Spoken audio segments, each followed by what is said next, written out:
WHPR TV is now on demand. Catch us when you want, how you want, where you want. 24 hours a day, 7 days a week. Watch your favorite TV shows on demand.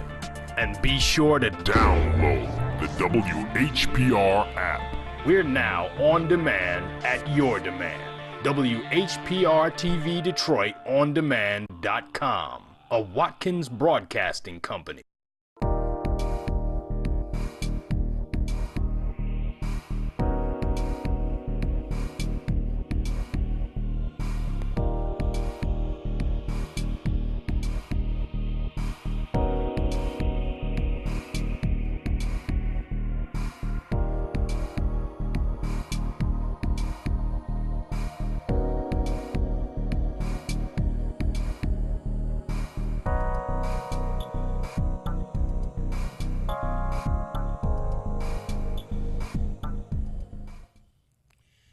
Good morning and welcome to the Richard Hairston Morning Show. My name is Richard Hairston. I want to thank you for joining me today. 868-0351, 868-0342, and 868-4336. Those are the numbers to call if you want to engage in some conversation this morning. We certainly appreciate it. Don't take for granted at all that you call us. You certainly have other options, and you choose to tune in with us, and we certainly appreciate that. I have a guest this morning. Attorney Austin Garrett. Specialty is labor law and employment law. If you have some questions this morning, I don't. It's not exactly ask the lawyer, but yeah, it's ask the lawyer. We're going to talk about some things this morning surrounding perhaps DPS. And maybe there are some other things that we can talk about. At any rate, you're invited to call 868-0351, 868-0342, and 868-4336. Above the fold on the Detroit Free Press. The headline, and we're talking about Eric Sabree. Eric Sabree, it looks like, is doing a great job, actually. Wayne County foreclosures on track for a dramatic drop. We talked about exactly some of the outreach programs that he has initiated. And I don't know, it's pretty aggressive, pretty interesting guy, actually. But that's the article, and I guess there were a couple of things that he talked about doing, that maybe some kiosk out in the community, maybe a more aggressive, accessible opportunity to actually talk to folks, engage folks on the internet, websites. Possibly you may be going to CVS to pay your taxes, which is, I mean, are they in every neighborhood or what? I think that's pretty aggressive. So we have to send kudos Eric Sabree's way. It's going to be pretty interesting to see how all of this works out. He's in an election cycle. He's running against Beverly Kendall Walker. I'll be speaking with Beverly Kendall Walker shortly. Beverly Kendall Walker, give me a call. You listen sometimes. Give me a call or call the business office. They handed me your number, so and we can schedule something. Beverly Kendall Walker, I actually have supported Beverly Kendall Walker over the course of her runs at Wayne County Treasurer. Maybe a little different. I have to go into my I guess election meditation cave and try to work it out. These are friends and long-term associates, and so not in a quandary, but it's going to be interesting. Attorney Austin Garrett, thank you so much. Yeah, thank you for having me. My goodness, was excited that you were willing to stop by. I have characterized you and your family as the first family of political service in the state of Michigan. Yeah, I like that. Well, of course, our clerk. Yes. Of course, and of course, there is And I'm not sure what Al Garrett. Al That's Garrett is my your father. that's your father. Yes. Okay. We appreciate Al Garrett here. Yeah. Really, I love Al Garrett. I think you have a maybe an uncle by way of marriage. He was a former Wayne County Commissioner, Yeah, it's Keith Williams. Keith Williams. And I don't know, there may be someone else in there that I'm forgetting. My cousin Latanya is actually the state rep My for goodness, District 5. I left one out. Yeah. That's Natanya who? Latanya Garrett. Okay, Garrett, of course. And my cousin Ruth Ann is a judge at 36th District Court. Her last name is? It's Garrett. Oh, my goodness. So now folks have a choice. They can either choose to change their name to Garrett or perhaps Hathaway or something. and that guarantees you the opportunity to win elections in the city. I mean, there is quite a bit of credibility associated with the name, quite a bit of. I think when you talk about working for everyday people, Kathy Garrett, no one else has that kind of relationship that I can recall of a candidate. I recall being at a Democratic convention that was here at Cobo Hall in Detroit. And I was speaking to Don Cherry and some of these other guys, and really talking about the emergency manager and why the Democratic Party sort of sitting back on the sidelines when this Republican governor has actually taken our right to vote by way of this emergency manager. Exactly. And you guys just sitting on the sideline. As long as it's happening to these black folks in Detroit, then fine. You guys are going to sit back and allow it to happen. And I guess maybe I was not as succinct as I can be on occasions. I remember Al Garrett stepping up and said what he's trying to say. And generally, I'm not comfortable with people saying what he's trying to say, but Al Garrett stepped in and added even a bit more emotion to it than I was able to generate, and really stated it well. Forced them to actually respond. They weren't going to respond to me. But certainly, I've had in my life very positive responses from watching Al Garrett being elected. Certainly Kathy Garrett, Keith Garrett, who is actually pretty active. Sometimes he can be a little, well, let's say he's an activist. I don't want to say he's a militant, but certainly he's an activist. And he looks in the right area in terms of business. But your particular focus in your profession, labor especially, laws have really changed, hasn't it, where it makes your job a bit more complicated, a bit more difficult? Well, on the public side here in the state of Michigan, certainly the emergency manager law really restricts the ability of public employees to negotiate with their employer. Take the city of Detroit, for example. Prior to the emergency manager coming in, the city and the union sat down and negotiated a collective bargaining agreement. And the city brought to the table all kinds of CPAs and other experts on how they were going to get this thing done because there was a money crunch. They came to a tentative agreement, and what happened was it was presented to the mayor and to the city council for approval, and that's basically the process. You negotiate an agreement, and you have to get a stamp of approval from the city council. The mayor basically stopped, this is Mayor Bing, stopped that contract for going through because the governor wasn't happy with it. And through emergency management, that law, once a consent agreement is entered or an emergency manager is, you lose your rights under PARA, which is the Public Employment Relations Act, and it's the state of Michigan. That was a completely negotiated contract. Yeah, there was a deal that was negotiated. What happened was the state said, hold up, we don't have our emergency manager in place just yet. Let's get him in there. Then we can go around public sector labor law and insert whatever terms that we want on the employees.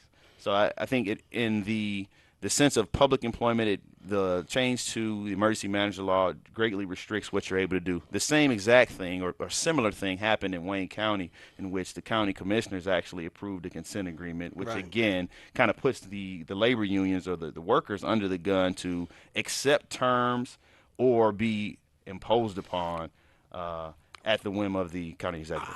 Are they responding? Are they voting for these consent agreements? Because I remember the same thing that they were going through here at City Council, a consent agreement, and because these folks were threatened with their line item that actually pays them. They were really willing to be compliant and cooperative with the emergency manager. Does that constitute necessarily duress? I can't say, but what I will say though, in with respect to Wayne County, the commissioners were presented with the consent agreement. They voted to approve it, and in the terms that were actually agreed upon, I guess under duress for the workers, because it's either agree to this or we're going to do it anyway. Essentially, is what happens after a consent agreement is entered. Workers agreed to healthcare changes and a loss of retiree healthcare. But when it came back around for the commissioners to take that same sacrifice as it related to healthcare and retiree healthcare, they voted to keep theirs. So, in one sense, it's, well, we feel like we have to do it, but then you don't necessarily have to take those same sacrifices for yourself. So Right. I think that is a very interesting Yeah, situation that is interesting. for folks in the Wayne County. 868-0351, 868-0342, and 868-84336. We often talk with Dee Dee and some other folks who are in the audience who were part of this whole situation with the emergency manager and the whole pension problem that really developed again through the emergency manager. Of course, we have in the Michigan Constitution language that seemingly protects retiree benefits. Right. What I could think it was the Ingram Court. I forget what court it is necessarily, but it looks as though they supported the Constitution and they supported what the claims were of the retirees. However, apparently there was no federal law that would have protected these retirees from really falling under the control of the emergency manager and ultimately Judge Rhodes. So in many cases, they appeared to suffer unfairly. And you may not have been watching this thing real close, but just kind of your impression of how this thing began to work out, because they pitted one group against another group in order to make this happen. And obviously they ignored the state constitution that said that under no that guaranteed really pension benefits, and these folks are now dealing with clawbacks and paybacks and all kinds of issues. Was there anything that a light that kind of clicked off in your mind in terms of how unreasonable and unfair and maybe even illegal this was? And do they have, based on your impression, some of the recourse? Well, initially, I thought they would. I thought that the Constitution would be upheld. I thought the governor had a responsibility as governor to uphold the Constitution. He said he will initially, and not abridge those rights of those retirees. My mother is a City of Detroit retiree, and her pension was affected by a result of this bankruptcy. Okay. So I take it personal because those folks lost health care, pensions are cut. Fortunately, my father still works. Sure. So my mother's in a situation where it's dire for her, but she's one of the few that weren't greatly affected by this change. There were a lot of folks that were making $16,000 coming in from pension and took cuts. So I was hopeful. That's draconian. I was hopeful that the Constitution would be upheld. There was a federal case. I'm not sure exactly how that actually shook out. I remember sitting in one of the hearings on that, but I do think it was illegal. But I think it goes to show that if, in fact, the powers that be want to make something move, then they have the ability to, unless the people actually come out and stand up and fight back against it. We have a few callers on the line. Let's go to the phone lines. Good morning, caller. You're on the air. You're on the air with Austin Garrett. I say a Monday to member of both the of you. first family of political service in the state. Yes. Yes, can you hear me okay? Yes, I can. Okay. Well, I want to say first that I'm glad he's on so that the community can ask their own questions and see how he has studied. Two, I'm glad you mentioned about the Wayne County Commissioners and their selfishness voting themselves permanent health care and ignoring the needs of the rest of the county workers. And that's why Michelle Broden is a name to remember. Your uncle was in the 5th District, and he had a program for the youth. And the person who came after him didn't seem to care about the youth and just eliminated that program. So Michelle is concerned about having something for our young people. The other thing is I'd like to know if this morning both of you are going to be on the 12th floor of the Fisher Building because there's a press conference there regarding the Detroit Public School lawsuit. And it starts at 9:30 actually. But Theo, I certainly plan to be there. Actually, you're going to be here at the station Yes. at that time, but I do plan to be actually there. And I would hope that Attorney Austin Garrett would find the time to be there as well, because it is so urgently important that we support the people in our community, the children in our community. And there's just so much assault going on our people. We need all hands on deck. Well, Theo, and I wanted to just and before Attorney Garrett jumps in, Theo, I've heard you talk about this situation with Ruth Carter, Yes, and the fact that a vote for Ruth Carter is really a wasted vote. Yes, it is. Give me your short spiel on that. Okay, Ruth Carter decided to step down, I guess, for a high-paying job. She's working with these folks from the investigators for the Flint water crisis. Okay, with the Republicans. Certainly the Republicans. It appears that it was done on purpose, that she would step down during this election. Okay, her name is on the ballot. She did not have to put her name on the ballot. And the clerk, Janice Winfrey, and others did not have to keep her name on the ballot because the ballots had not been printed yet. You're talking about something that goes back to, what was it, April? It was middle of April was the filing deadline for candidates, and I think Judge Carter her name did not have to be on the ballot. But what happens is we know many people, unfortunately, vote by name recognition. And if they vote for her and she gets enough votes to win, she's not in the seat, so it will be vacant, which gives Snyder an opportunity to appoint somebody else on the bench. We need that like we need another hole in it. Whoa, Theo. You're saying that in the event that folks make the mistake, for example, and vote for a Carter instead of a Garrett, for example, then that actually will hold that judgeship in suspension. Yes. And the governor will have the opportunity to come in and name a successor. Exactly. My goodness. So for shock therapy, you have to say Ruth Carter is dead politically.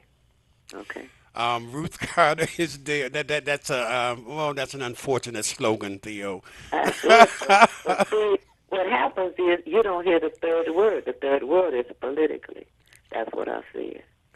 I understand. I do. And I'm glad you reminded us also about the press conference this morning. I certainly will be there. Yeah. I don't know what Attorney Garrett's schedule Attorney is, but I'm certainly be Garrett? there. And look for. I need to make arrangements to be there at 9:30 on the 12th floor. Please, it's urgent. Do that for us. Theo, thank you so much. You're welcome. See you at 9. Peace. Good morning, caller. You on the air?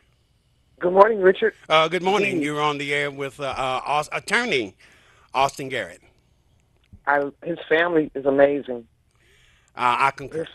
His family is amazing. Yes, yes, yes. Um, a question about the Constitution and what his in his opinion. Then I guess why do we what do we need a Constitution for if the Republicans can willy nilly just circumvent it, just go around it for any reason? This is to the attorney. Well, I'm being facetious, well, but yeah, I just want to go ahead. well, I understand that, and it may seem that way, but I believe that part of the reason we have this political process is in the government, the way it's set up is to be for the people and by the people and of the people. So I think that largely we need to do a better job of holding folks accountable for decisions that they make or decisions that they don't make as far as how that benefits us as community members. And yes, the laws are in place, but if there's no real resistance or pushback, then I think the agenda just kind of moves forward unchecked. And I think part of the point of our government to having checks and balances is that the people are the largest check on what happens as far as government goes, and that should restrict some of the agenda for just moving through without us actually having some say so. Uh, Dee, as I understand, that there is a group that was actually involved in some legal pushback concerning what happened Yes, to the retirees during the Hassan, bankruptcy Aline, process. and Carl Williams, myself. And then they had the Nandy's group, but the Hassan and Carl did over 100 objections. Okay, and they didn't object for like, oh my goodness, for economic reasons. They did research and found different laws, i.e., the ballot, the illegal ballot that they had the retirees vote on. Okay, Judge Rhodes had to manipulate that ballot so that your name was on one page and your vote was on a separate page. That's not ballot 14 that the Congress in Washington, D.C. authorized. Mm. They just manipulated things the way they wanted. Oh, hold on. Did you say that the group that you were a part of and included Hassan and Carl and yourself, you said that I guess the people who were, I guess, fighting for the emergency manager and ultimately the bankruptcy, you said that they actually they'll use you guys with 100 objections. They gave out, it was over, I counted because that's when they were getting ready to go to do an emergency appeal and also a stay, okay, an emergency stay. And I learned a lot. These two gentlemen taught me a lot. I mean, they brought me up to snuff really fast. But they, yes, over 100 objections. Is that a way? Because again, these were folks that were improper. And what's the term? Improper or Well, improper is if you're not represented by an attorney. okay, and that's what they were. And then the tactic from the other side was to hit them with all of these objections and all of these things that would require just an expert level of And it was effective, Richard. It was really scholarly Yeah. effective. It was legal information. effective. Yeah, to burden you, overburden you with procedure. Is we're going to file all this stuff, and eventually you'll get tired. I mean, on their end, they had paid attorneys, largely attorneys that were getting billable hours on a lot of the stuff, Yes. and so, but they're just churning out paper. These folks actually, I mean, were they afraid of you guys? Apparently, you guys hit a rather tender nerve with some of this that you were doing. I think that they thought they were going to come in here and be gone in a couple of, a little bit. No one would come up and object to anything legal. Okay, not because at one time I think about 600 people filed objections around the same time, but 90% of those objections, because I read them, they were talking about their economic plight, okay, and how this is going to affect them. Judge Rhodes didn't care, okay, and they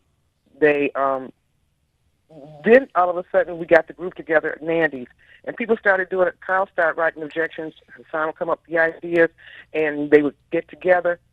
Okay, and then people start writing objections, and it caught on. About the law. Okay. Okay, the Constitution. Okay, then they had to change the plan of adjustments because of all these objections that were coming in. So we knew we were being effective. One problem that bothered me was what asked me, though, in our 13th check, and how because that would have been like $10,000 in the pocket of these retirees. Oh, really? Yes. You know what? Somebody had mentioned to me that their 13th check was about $13,000, and I thought that they misspoke. I guess they did not. The judge, Doyle Connor, said that we could get it. And he said we could go all the way back to 2011 when Chantel Jenkins started the mess. I remember. Okay. Now, we got that, and then Judge Rhodes put a stay on it. So they would have took it all the way back to what was owed us. They would have paid us off. We would have never got it again, but it was our money. And the judge said we should get it, and Judge Rhodes was able to just put a stay on it. AFSCME did an objection. They wrote some briefs on it, but it just never materialized. But I think that would have really, even if the people didn't get the money in their hands, they could have manipulated that money to stop some of those clawbacks that people are now suffering. You're actually talking about, and you mentioned it for your mother. You're talking about somebody that maybe, I don't know if you're referring to her directly, but somebody who's only getting about $16,000 a year and having to surrender back even concessions at that point creates a real hardship. Certainly.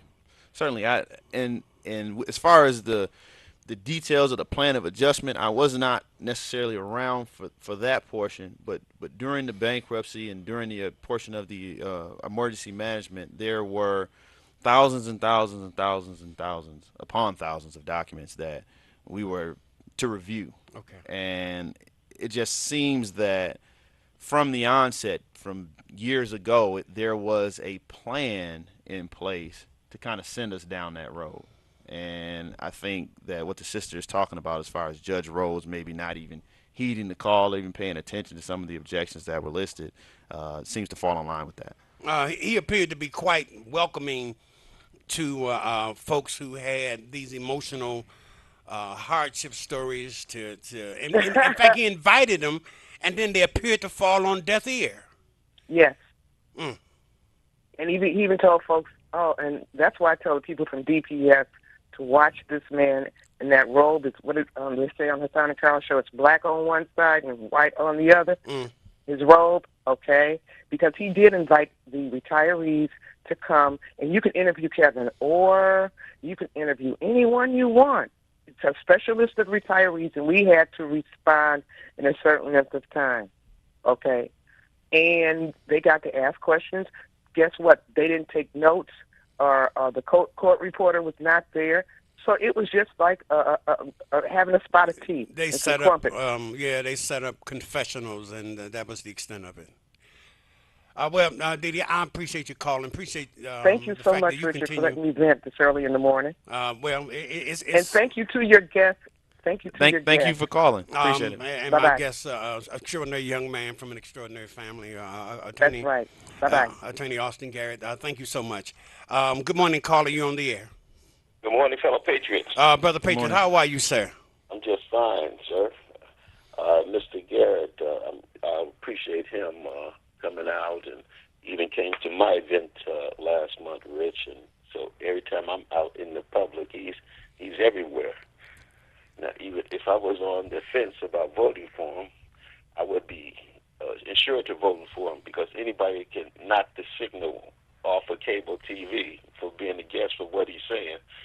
I'm down with him, that, and that only happens when the guest on WHPR is talking something where the people need to hear. So, and the signal was knocked off of 90 and 91. But let me say this, Brother Patriot. First of all, it's good to hear from you. I haven't heard from you in some time. and I was really out of town on the date that you had that very important program. It looks like we are going back to Cincinnati, of a Sixth Circuit Court, and I guess it's August the 4th, I think it is. Oh, And the date has been set. yes, the date has been set. And there are caravans. I know ASME is already trying to load up one bus.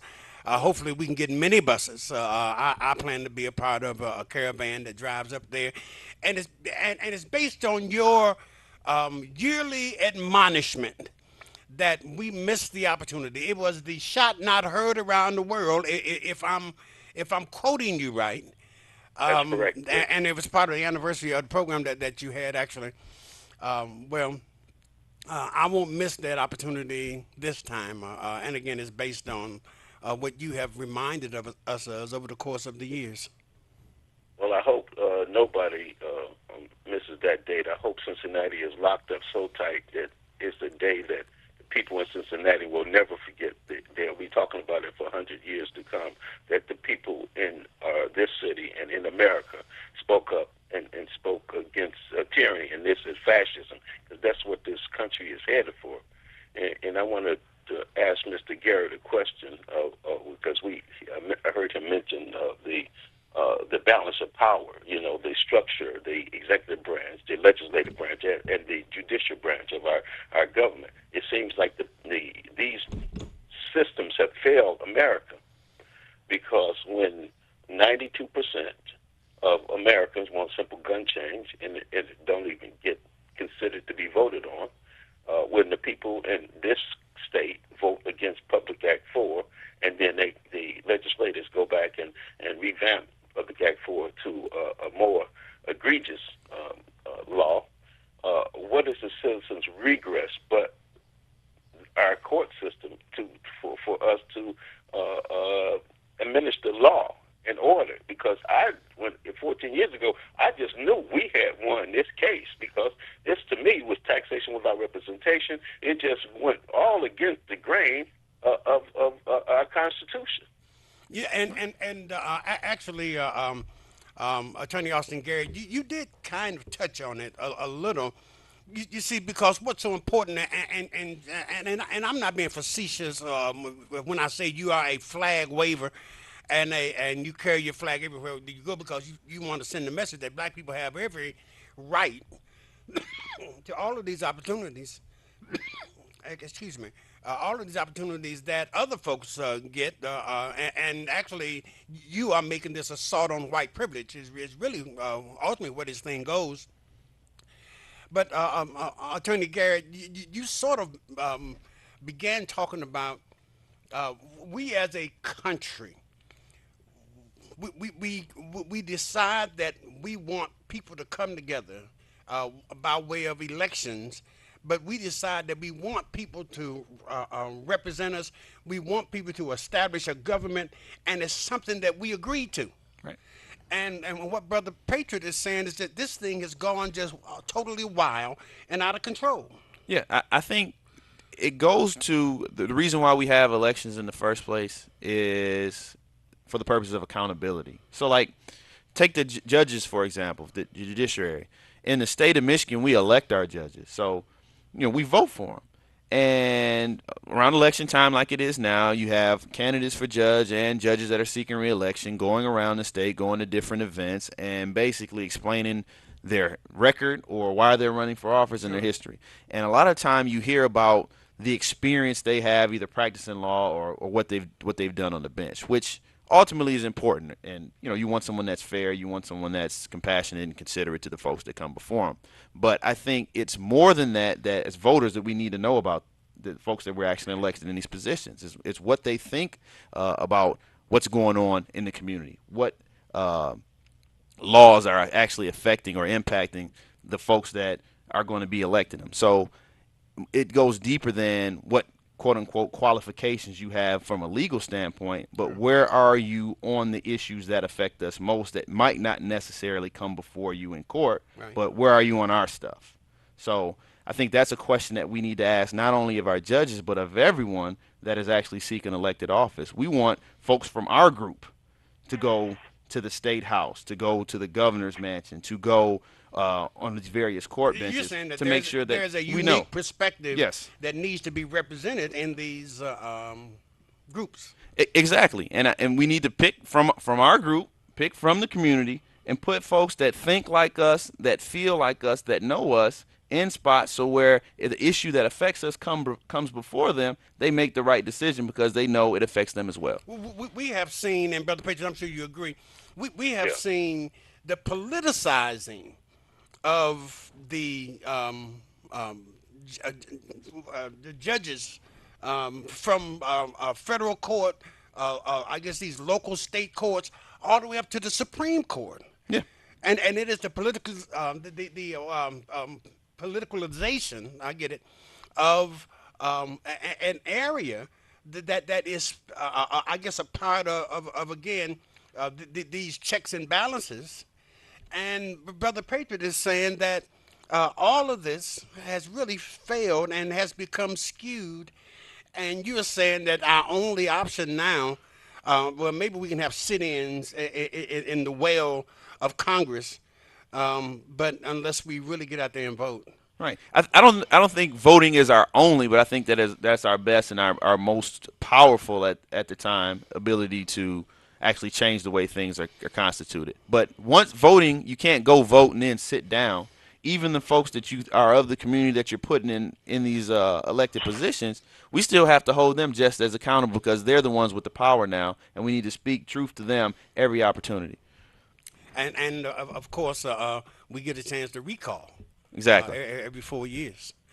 Brother Patriot? Well, yeah, I am hopeful, Rich. I don't know if anybody saw the BET Wars last night. It was a passionate plea for people to get involved. I think it was Jesse Williams.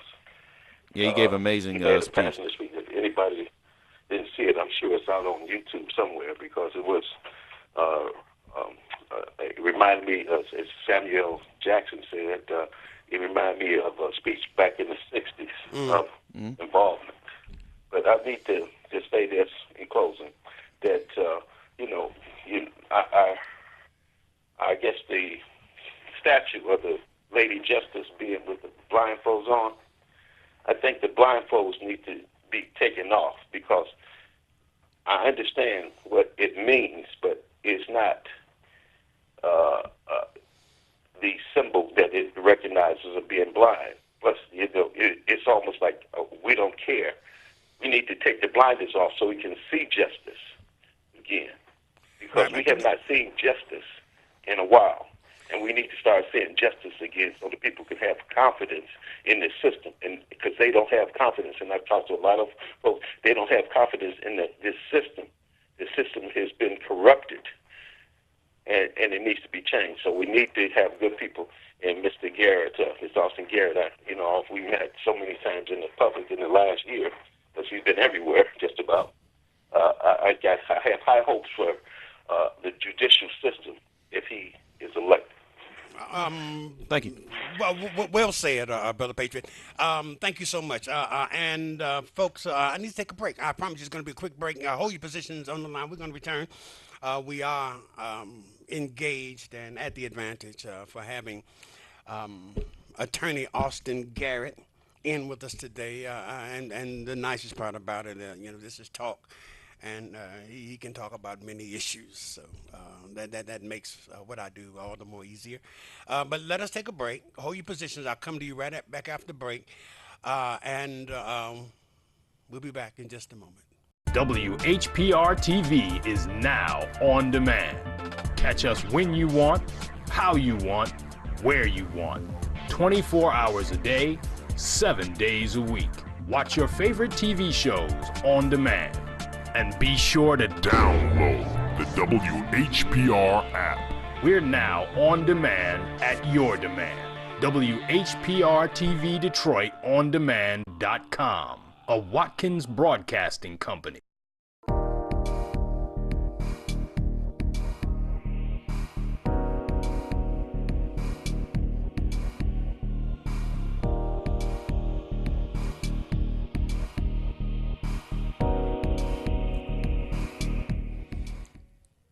Well, welcome back, folks. This is Richard Hairston Morning Show. Thank you so much for joining us. We're sitting in this morning with attorney Austin Garrett, first family of elected political service.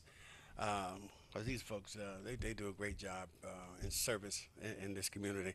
So we're quite pleased. You know, they sort of edged these Hathaways off the, you know, they have a name that's in disrepair lately. So, you know, we got the Garretts now. A couple of things before we go to phone lines. Brother Patriot mentioned Williams made a speech. What was his name? Jesse Williams. Jesse Williams made a speech, and I got to go and catch it now because I'm sure it's out there.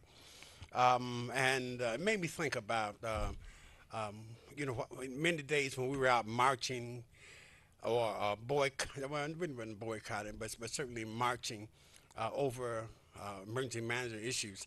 I had an opportunity to hear a number of great speeches. Charles Williams over at Nan.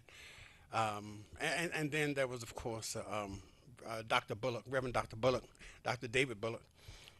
Just great speeches. I mean, yeah, I think at the top of the list, if I heard 5 speeches, Reverend David Bullock had to have had to have 3 right at the top. Just a great orator. And I know he's been under attack because he is running for city council. Should be on city council, actually.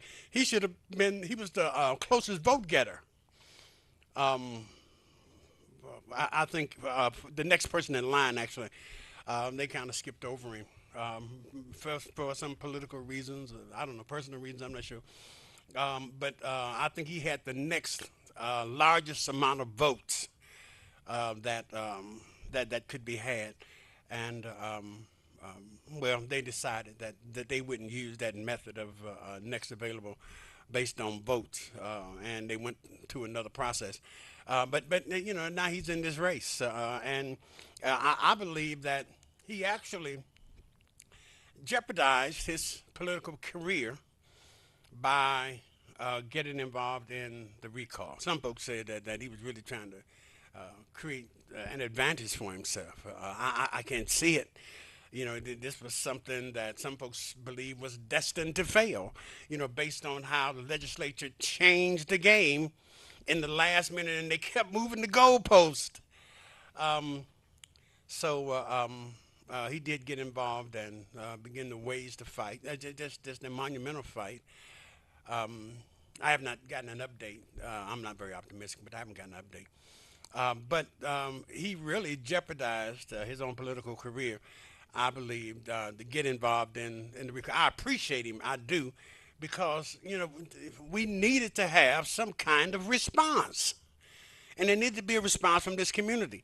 And he through his ability to organize and his ability to actually draw more and more people into the process, I think he really did a just absolutely amazing job. Even in spite of the fact that he did jeopardize some things. And now he's running for city council at large. I think that he's a shoo-in, really. I because he's already had all these folks voting for him already, and I believe that. I mean, he'll be tarnished a little, I think, from the recall, but I think that he has to be odds-on favorite to actually win it. I certainly support him and believe in him. And I think it's the least that this community can do by way of a response to saying we appreciate you allowing us to have a response to this governor that has really ignored us. I mean, this thing with Public Act 436 that was created, you know, even after we repealed Public Act 10, Public Act 72, and then, you know, these guys came back and added an appropriation, so we can't even repeal it again. So Reverend David Bullock, Dr. Reverend David Bullock allowed us to respond in an appropriate way. And I think he'll be a great city council member. I have, again, attorney Austin Garrett in with us, and he's been answering some questions for us. I want us to go to the phone lines. Good morning, caller. You on the air? Good morning, Richard, and to your guest, Attorney Deputy Garrett. Chief, thank you so much for joining us. Hey, yeah. Hey, Richard, you know, what Attorney Garrett said about accountability is so important here in Detroit because Detroit, we have a problem. We've got $40 million in city-funded demolition contracts, and council cannot tell us if the $40 million was spent on home demolition. Well, I want to get into that a bit. First of all, Deputy Chief, former Deputy Chief, I do appreciate so much that you have locked on to this issue regarding the demolition and the decisions that were made by this administration, Duggan administration, and some of the questions surrounding it. So I appreciate that you have not let this go. And now we're discovering that they apparently went by council, ignored council, I guess initially on the first round of letting out these contracts. And I guess Brenda Jones and another council member actually said they refused to vote on these some of these new contracts. And all the other council members, with the cloud of all of these investigations. Yeah, they proceeded Council to Member Ayers voted no, along Yes. with Council President Brenda Jones. Yes. And so here again, like I said, it's about accountability because the city law states that any contract over $25,000 have to come before council. And since Mayor Duggan revamped the home demolition process, council has been out of it. Actually, it started before the Duggan administration, and that's where council dropped the ball because, again, Brenda Jones, Tate, Spivey, all those folks, I mean, they're not just new coming to the council. So they were there when this process was put in place to keep council out of the decision making on demolitions. And so now you got council member Leland saying that they're not sure if the if $20 million per year since 2014, which totals $40 million, have been properly spent. And so, like they're all saying that, well, Brenda Jones and Leland, they're saying that Mike Duggan did this thing illegally. And so it's crazy for people to sit here and turn a deaf ear and not address this thing because this would not happen in another city. And see, this is what led up. This is one of the elements that the financial review team brought in from the state, saying that Detroit elected officials, either they cannot or will not handle their financial matters appropriately. And so here I can see we're going down this same road again to another city emergency manager for the city of Detroit. So in closing, Richard, all I want to do is say, hey, tomorrow from 10:30 to 12, I'll be on TV 33 from 10:30 to 12, and we'll be talking about the home demolition and also the community benefit agreement since it has popped back on the radar. Well, we look forward to it, and you've been doing installments on this for some time.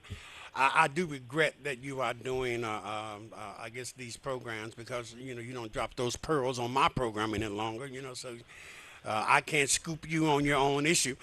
But I understand. And I appreciate the fact that you're continuing to dig down on this thing, and it's so important. Deputy Well, the Chief, thing is, Richard, tomorrow, you got to stay focused. You got to stay focused on a subject. You can't be jumping all over the board.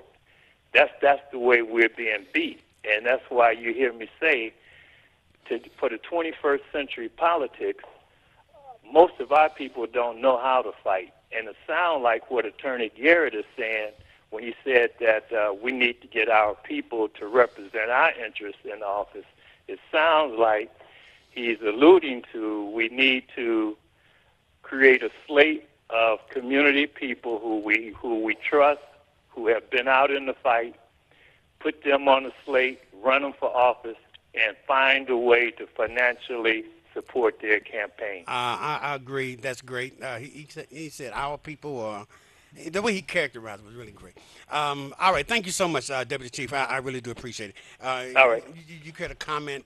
And I don't want to drag you into any kind of situation with Mayor Duggan, but I guess from my observation, which is limited, I am just surprised that something that would be so obvious as to have a meeting with contractors to actually put together the terms of who's going to get the contracts. And this is just my simplistic view of it. And then those individuals who are part of the meeting, that they get the contract. Just so many red flags seemingly would go up that this may be improper.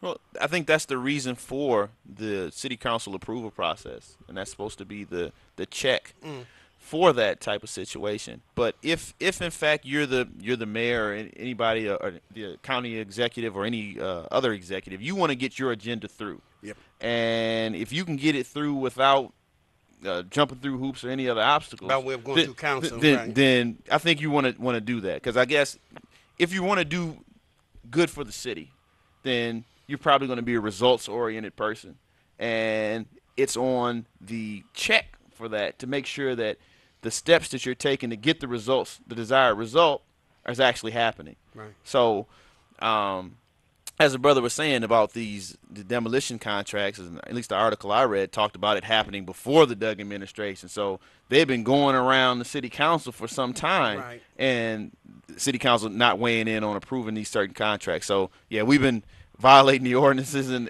but for a period, and that's okay. That's how we do that. But the big thing with this one is that there is this investigation that's going on, federal investigation that's going on, and with Brenda Jones, that's what she's saying. The reason why I guess she wants to put the brakes on this thing, she's pumping the brakes on this thing, is because we need to see what the federal investigation yields at this point. So, but let's go back to the phone lines. Good morning, caller. You're on the air. Hello, caller. You're on the air with Attorney Austin Garrett. Good morning. Good morning. Morning. Good morning. How you doing, Mr. Harrison? I'm wonderful. Thank you for calling. And thank you. And to Attorney Austin Garrett, how are you this morning, sir? I'm doing pretty fair for a square. That's beautiful. Mr. Garrett, I didn't hear what your credential was as an attorney. What did you do? And the reason why I couldn't hear Mr. Harrison, yes, the T Comcast went blank. Say that again. Comcast went blank as of 7:10 this morning. When he came on, you all spoke, and then it went blank. Okay. So I need to hear his credentials. And we'll do that. I cannot hear it because it's nothing on Comcast. And then let me also say that this program will be up on demand maybe within 24 hours. Okay, so what if you don't have demand? Well, it's just a matter of going to the internet and... Mr. Harrison, a lot of people don't have... I'm speaking of, we got seniors. Well, what I would do is I will appeal to the broadcast gods to actually rebroadcast this program at a later date. Thank you. But anyway, I would like to hear Mr. Garrett. You want to hear his credentials? Right quick. Well, why? Why do you want to hear his credentials? If I'm going to vote, I need to know. Oh, this is a voting issue. Your credentials, sir. Sure.